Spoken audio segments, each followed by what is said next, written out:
In the annals of world literature, few names burn as brightly or as tragically as Nazim Hikmet.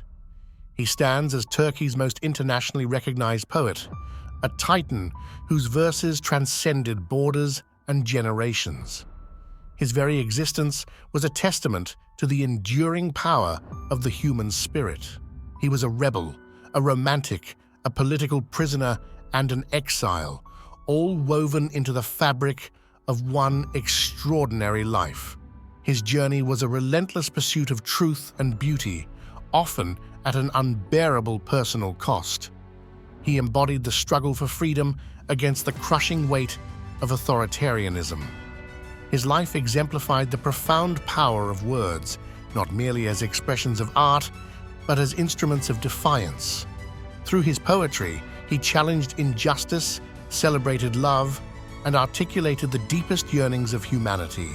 His pen was both a sword and a balm. Though his voice was often silenced by prison walls and political bans, it refused to be extinguished. Nazim Hikmet's resonant words continue to echo across continents, inspiring new generations to dream, to resist, and to love. His legacy is a living flame. He wrote poems with chains on his wrists. He loved across prison walls. He died in exile, but his voice echoes in every verse.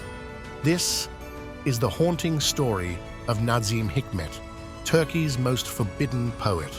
Please like, share, and subscribe. It's free to subscribe, and it means world to us.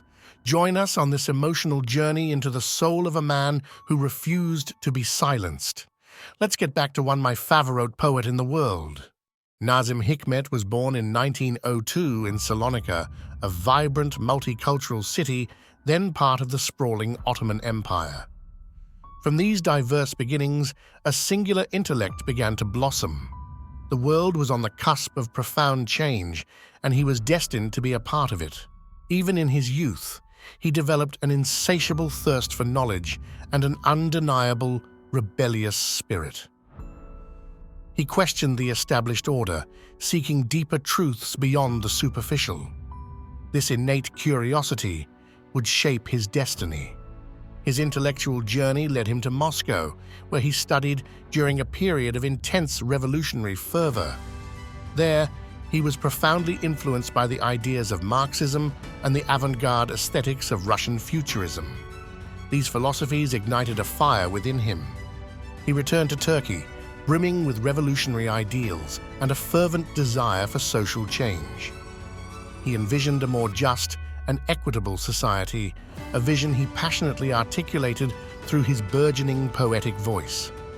His return marked the beginning of his long, arduous struggle. His radical views quickly drew the attention of the authorities. He was arrested for communist propaganda, a charge that would become a recurring nightmare throughout his life. This initial incarceration marked the beginning of extensive periods of imprisonment, a cruel fate for a man who yearned for boundless freedom. Nazim Hikmet endured an astonishing 13 years of his life behind prison bars. He was moved between various desolate locations, from the grim confines of Bursa to the isolated walls of Shankiri. Each cell became a crucible for his spirit. Despite the relentless confinement, his spirit remained remarkably unbroken. The physical chains could not shackle his mind or his heart. He transformed his suffering into a wellspring of creativity, finding solace and purpose in his art. From the depths of his cell, he penned some of his most legendary works. His love poems, tender and passionate, spoke of an enduring affection that transcended separation. His revolutionary verses, sharp and defiant, became anthems for the oppressed. His words, born of hardship, resonated with universal truths. Lines like, "The most beautiful sea hasn't been crossed yet," became powerful symbols of hope and the unyielding human desire for a better future. They offered solace to countless souls. His letters to his beloved wife, Piraye, revealed the tender, vulnerable heart beneath the revolutionary exterior. These intimate correspondences were filled with longing, devotion, and an unwavering commitment to their shared love. They are a testament to his profound capacity for affection. He found a profound sense of freedom in love, even within the most restrictive environments. As he famously wrote, "My heart is a prison, but you, Piraye, are my freedom." This sentiment encapsulates his ability to transcend physical limitations through the power of human connection. The profound emotional resonance of Nazim Hikmet's poetry ensured its widespread adoption beyond the printed page. Many of his most poignant and powerful poems were adapted into iconic Turkish songs. They became part of the nation's collective consciousness. His work was embraced by protest singers who found in his verses the perfect articulation of their dissent and aspirations. His words provided a voice for the voiceless, a melody for the yearning hearts of a nation. He became a symbol of resistance. These musical adaptations ensured his words reached an even wider audience, transcending literacy and social barriers. His poetry became a soundtrack for a nation yearning for change, for justice, and for a brighter tomorrow. His legacy was sung into existence. Generations of Turks from all walks of life grew up listening to his words set to music.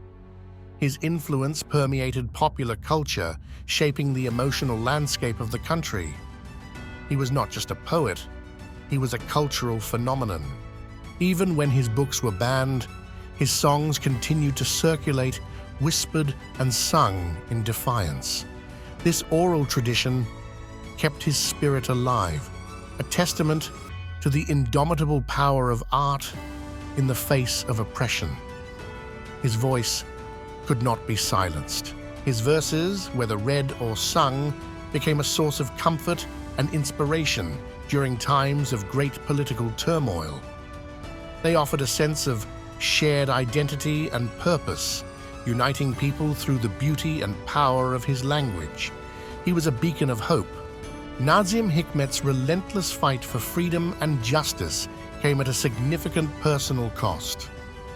The constant persecution by the Turkish authorities eventually forced him to make an agonizing choice. He had to leave the land he so deeply loved. In 1951, he fled Turkey, seeking refuge and a semblance of peace in the Soviet Union. This desperate escape marked the beginning of his long, painful exile. He left behind everything familiar, carrying only his words and his memories. He was granted Soviet citizenship, a gesture that offered him legal protection but could not fill the void of his lost homeland. The irony was bitter. Gaining one citizenship meant losing the very soil that had nurtured his soul. He was a man without a country. During his years in exile, he traveled extensively, meeting intellectuals and artists across the Eastern Bloc. He continued to write prolifically, his experiences in foreign lands adding new layers to his already rich poetic tapestry. His voice remained vibrant. Despite his new life and international recognition, his heart remained deeply tethered to Turkey. He could only watch from afar as his beloved country navigated its complex history. The longing for home was a constant, aching presence within him. His poetry from this period often reflects this profound sense of displacement and yearning. He wrote of the Bosphorus, of the Anatolian plains, of the faces of his people, all seen through the melancholic lens of distance. His soul remained in Turkey.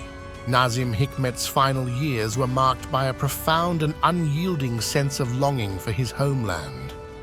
The ache of exile never truly subsided, casting a melancholic shadow over his later life. He yearned for the soil of his birth. On June 3, 1963, far from the shores he loved, Nazim Hikmet died of a heart attack in Moscow. His passing marked the end of a life lived with extraordinary passion, courage, and suffering. The world lost a giant. He was buried at Novodevichy Cemetery in Moscow, a place of honor for many Russian luminaries. Yet, for a man whose heart beat for Turkey, it was a final, poignant irony, laid to rest in foreign soil, thousands of miles from home. His journey had ended. His death in exile underscored the tragic price he paid for his convictions. He never saw his homeland again, a cruel fate for a poet who so deeply embodied its spirit. His final resting place became a symbol of his lifelong struggle. Even in death, his connection to Turkey remained unbroken. His memory, his words, and his spirit continued to live on in the hearts of his countrymen. His physical absence only amplified the power of his enduring legacy. The news of his passing resonated deeply with those who had followed his tumultuous life and cherished his poetry. It was a moment of collective grief for a man who had given so much of himself to the world. His voice was silenced, but his echo remained. Nazim Hikmet's physical absence did not diminish his lasting impact. Rather, it amplified it. His story became a powerful testament to the resilience of the human spirit against oppression. He transcended his own mortality. His unwavering fight for justice, his boundless love for humanity, and his profoundly powerful poetry continue to inspire millions. He remains a beacon for those who believe in the transformative power of art and activism. His legacy is a call to action. For decades, his work was banned in Turkey, his name whispered in hushed tones. Yet, time and truth prevailed. Today, his poetry is not only freely published, but also taught in schools, a testament to his undeniable cultural significance. He has returned home. His sentiment, "Living is no laughing matter," encapsulates the gravity and profound beauty of his life. It speaks to the seriousness of existence, the struggles, the joys, and the enduring human spirit that finds meaning in it all. His words resonate with timeless wisdom. Nazim Hikmet's life was a poem in itself, a dramatic narrative of love, defiance, and unwavering hope. He reminds us that even in the darkest of times, the human voice, when imbued with truth and passion, can never truly be silenced. His spirit lives on. His legacy is a bridge between past and present, a reminder that the fight for freedom and human dignity is an ongoing journey. He teaches us that poetry is not just words on a page, but a living force capable of changing the world. He is an eternal inspiration. If you believe that words can change the world, share this video. Let Nazim's verses fly beyond borders, just as he always dreamed. Comment your favorite verse and subscribe to the Turkish Odyssey for more stories of forgotten legends and forbidden voices. Thank you for watching. See you in the next adventure.